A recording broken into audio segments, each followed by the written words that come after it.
જ્ઞાનપ્રકાશ સ્વામીએ જલારામ બાપા વિશે ટિપ્પણી બાદ રઘુવંશી સમાજ જલારામ બાપાના ભક્તોમાં આક્રોશ હતો। સ્વામીએ વિડીયો બનાવી માફી માંગ્યા બાદ પણ આક્રોશ યથાવત રહેતા હવે સ્વામી જ્ઞાનપ્રકાશ સ્વામીએ જલારામ બાપાના મંદિરે આવીને માફી માંગી છે।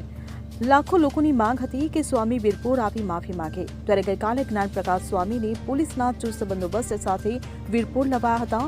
ત્યારે જ્ઞાનપ્રકાશ સ્વામીના નિવેદન પર અનેક દિગ્ગજોની પ્રતિક્રિયા સામે આવી રહી છે।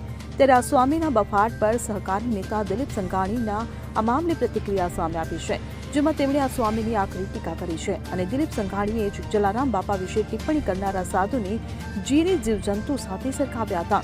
દિલીપ સંઘાણીએ જણાવ્યું હતું કે ભોજા બાપાના માર્ગદર્શન તળે સદાવ્રત શરૂ કરવામાં આવ્યું છે, બાકી કોઈના કહેવાથી શરૂ કરવામાં આવ્યું નથી। આટલી સ્પષ્ટતા બધા માટે દીવાદાંડી સ્વરૂપ છે, પણ સ્વામિનારાયણના સાધુઓ ભગવા પહેરે એટલે બધાને સરખા સમજે તેમ કહીને આ સાધુની બરાબરની ચાટકણી કરી હતી।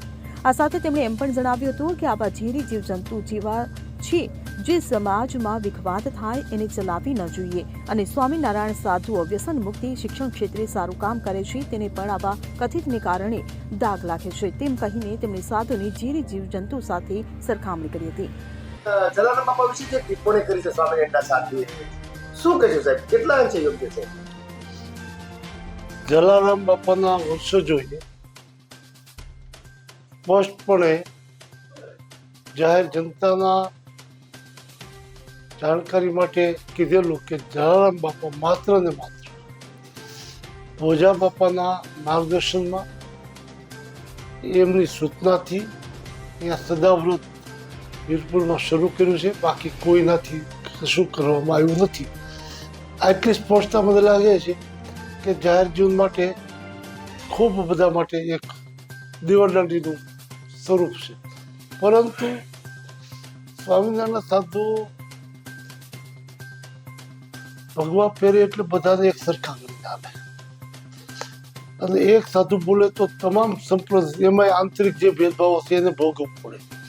એ ભોગવવાની સ્થિતિ એવી છે કે સ્વામિનારાયણે દેશ દુનિયામાં જે રીતે પ્રભાવો થયેલો છે એનું ગૌરવ લઈ શકાય, પરંતુ દૂધ પાક બનાવો અને રાતે દૂધ તૈયાર કરીને ગરમ કરીને ઠારવા મૂકી દઈએ, આખી રાત ધ્યાન રાખીએ પણ સવારના 5 વાગે એકાદું ઝેરી જીવજંતુ અંદર પડી જાય તો આખું દૂધ બગાડી દે।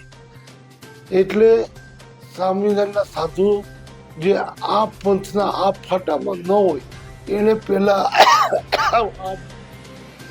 મૂળના કપડા ઉતારી જેથી કરીને સ્પષ્ટ આ એક જીવજંતુ જેવા ઝેરી જીવજંતુ જેવા છે, સમાજમાં આંતરિક ભેદભાવ પડે છે, એટલે એને કોઈ રીતે ચલાવવાનું જોઈએ સમાજે।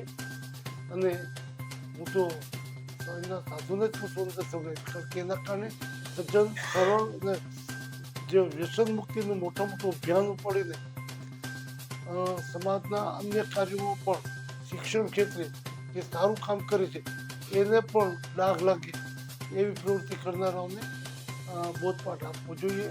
સાધુએ પોતાએ અને સમગ્ર સમાજે આવા લોકોથી દૂર રહેવું જોઈએ। Bureau report CN 24 news. હવે જુઓ દેશ દુનિયાની તમામ ખબરો તમારી આંગળીના ટેરવે। ઉઠાવો મોબાઈલ અને Google Play Store પરથી ડાઉનલોડ કરો અમારી CN 24 ન્યૂઝ મોબાઈલ એપ।